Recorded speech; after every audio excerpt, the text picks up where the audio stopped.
Gixxer এটা এমন একটা বাইক, এই বাইকটা নিয়ে খুব একটা কথা বলার প্রয়োজন পড়ে না, কারণ জিক্সার বাইক প্রায় সকল মানুষের কাছে রয়েছে, কিংবা ইয়াং জেনারেশনের সবথেকে বেশি মানুষের কাছে আপনি এই জিক্সার বাইক দেখতে পাবেন। গত কয়েক বছরে জিক্সার বাইক অনেক বেশি পপুলারিটি পেয়েছে লুকস, এর স্টাইলিশ ডিজাইন এবং আরও অন্যান্য সব ফিচার্সের কারণে। আজকের এই ভিডিওতে আমি আপনাদের সাথে এই জিক্সার বাইকটা নিয়েই অল্প সময়ে একটা ক্লিয়ার আইডিয়া দেওয়ার চেষ্টা করব এই জিক্সার বাইক কাদের জন্য ভালো হবে আর কাদের জন্য ভালো হবে না। তো আপনিও যদি জিক্সার কেনার পরিকল্পনা করে থাকেন তাহলে আশা করছি আজকের এই ভিডিওটা আপনি মিস করবেন না। আর ভিউয়ার্স, একটা ভিডিও মেক করতে কিন্তু ভালোই পরিশ্রম করতে হয়, কারণ ভিডিও ফুটেজ নিতে হয়, তারপরে এটার আরও অনেক ব্যাপার স্যাপার থাকে। তো আপনার কাছে যদি ভিডিওটা ভালো লেগে থাকে তাহলে একটা লাইক করে দিতে পারেন। আর আপনি যদি আমার ইউটিউব চ্যানেল আজকে প্রথম হয়ে থাকেন আর আপনার যদি এরকমই বাইক রিলেটেড ইনফরমেটিভ ভিডিও ভালো লেগে থাকে তাহলে আপনি চাইলে আমার এই ছোট্ট ইউটিউব চ্যানেলটি সাবস্ক্রাইব করে আমার পাশেই থাকতে পারেন। চলুন আর কথা না বাড়িয়ে আজকের এই ইনফরমেটিভ ভিডিওটি শুরু করা যাক। আমরা প্রথমে এই জিক্সার বাইকের লুকস নিয়ে কথা বলবো। এই বাইকটার লুকস নিয়ে যদি বলি, এক কথায় এই বাইকটা যথেষ্ট স্টাইলিশ। এই বাইকটার লুকস খুবই সুন্দর। এই বাইকটার ফিউল ট্যাঙ্কের দিকে যদি দেখেন, দেখতে পাবেন এটা অনেক মাস্কিউলার একটা ফিউল ট্যাঙ্ক। এরকম ফিউল ট্যাঙ্ক সাধারণত অন্যান্য বাইকে এরকম ডিজাইন আপনি পাবেন না। আপনি যখন বাইকটার উপরে উঠে বসবেন তখন আপনি পায়েও যথেষ্ট ভালো গ্রিপিং এই ফিউল ট্যাঙ্কে পাবেন। এটা শুধুমাত্র ভালো লুকস দিচ্ছে না, ভালো একটা কমফোর্টনেস এবং ভালো গ্রিপও প্রোভাইড করছে।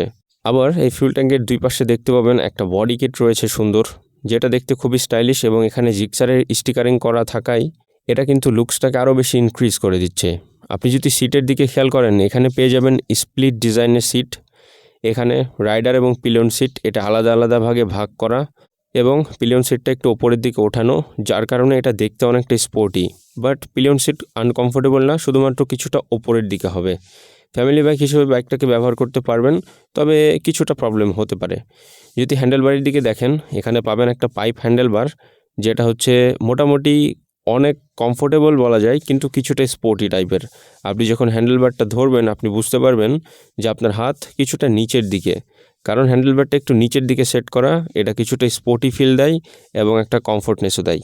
এখানে আপনারা এই বাইকটার ফ্রন্টের দিকে হেডল্যাম্প হিসেবে পেয়ে যাচ্ছেন একটা ফুল এলইডি হেডল্যাম্প, যেটার ভিজিবিলিটি খুবই ভালো। আপনার এক্সট্রা কোনো ফগ লাইট এই বাইকটাতে ইনস্টল করার কোনো প্রয়োজনই পড়বে না। ইন্ডিকেটরের দিকে যদি খেয়াল করেন, এখানে পেয়ে যাচ্ছেন হ্যালোজেন টার্ন ইন্ডিকেটর, যেটা দেখতে স্টাইলিশ, তবে এলইডি থাকলে বেশি ভালো হতো। এবং আপনাদেরকে যদি বাইকটা টায়ার নিয়ে বলি, ফ্রন্টের দিকে পাচ্ছেন 100 সেকশনের টায়ার, এবং ব্রেক হিসেবে পাচ্ছেন 270 মিলিমিটারের একটি ডিস্ক, এবং আপনি বাইকটাতে সাসপেনশন হিসেবে পাচ্ছেন টেলিস্কোপিক টাইপ সাসপেনশন। এখন ভিউয়ার্স, আমরা চলে আসি বাইকটার রিয়ার প্রোফাইলের দিকে। রিয়ার প্রোফাইলের দিকে এখানে যদি টেইল ল্যাম্পের দিকে তাকান, এখানে দেখতে পাবেন খুবই স্টাইলিশ ডিজাইনের tail lamp. And rear profile থেকে লুকসটাও যথেষ্ট সুন্দর। মাডগার্ডটা অনেক শক্তপোক্ত একটা মাডগার্ড দেওয়া হয়েছে। আর টায়ারের দিকে যদি খেয়াল করেন, দেখতে পাবেন এখানে একটা টায়ার মাডগার্ড রয়েছে। এটা খুবই ভালো হেল্প করে বৃষ্টি কাদার দিনে কাদা উপরের দিকে যাতে উঠে না আসে, সেই ক্ষেত্রে এই টায়ার মাডগার্ডটা খুবই ভালো। রিয়ারের দিকে টায়ার হিসেবে পাচ্ছেন 140 সেকশন টায়ার, এবং ডিস্ক হিসেবে পাচ্ছেন 230 মিলিমিটারের একটি ডিস্ক। আর রিয়ারের দিকে সাসপেনশন হিসেবে রয়েছে মনোশক টাইপ সাসপেনশন, যেটা আপনাকে একটা ভালো ফিডব্যাক দিবে অবশ্যই। তো ভিউয়ার্স, এখন কথা বলা যাক এই বাইকটার ইঞ্জিন সম্পর্কে। এই বাইকটাতে আপনারা পাচ্ছেন একটি 155 সিসির এয়ার কুলড ইঞ্জিন, যেটা হচ্ছে 2 ভ্যালভের। ইঞ্জিনটা 2 ভ্যালভের ইঞ্জিন হিসেবে যথেষ্ট ভালো পাওয়ার প্রডিউস করতে পারে, মোটামুটি টর্কও যথেষ্ট ভালো। এই বাইকটার মাইলেজ নিয়ে যদি আপনাদেরকে বলি, অনায়াসে আপনারা সিটি রাইডে 35 কিলোমিটার প্লাস এবং হাইওয়ে রাইডের ক্ষেত্রে 43-45 মতো মাইলেজ অনায়াসে পেয়ে যাবেন। মাইলেজটা কম বেশি হতে পারে, এটা অবশ্যই দিন শেষে আপনার চালানোর উপরেই ডিপেন্ড করছে আপনি কেমন মাইলেজ পাবেন। এখন ভিউয়ার্স, আপনাদের সাথে কথা বলি এই বাইকটা কারা কিনলে সব থেকে ভালো হবে, কিংবা কাদের জন্য বেশি ভালো হবে।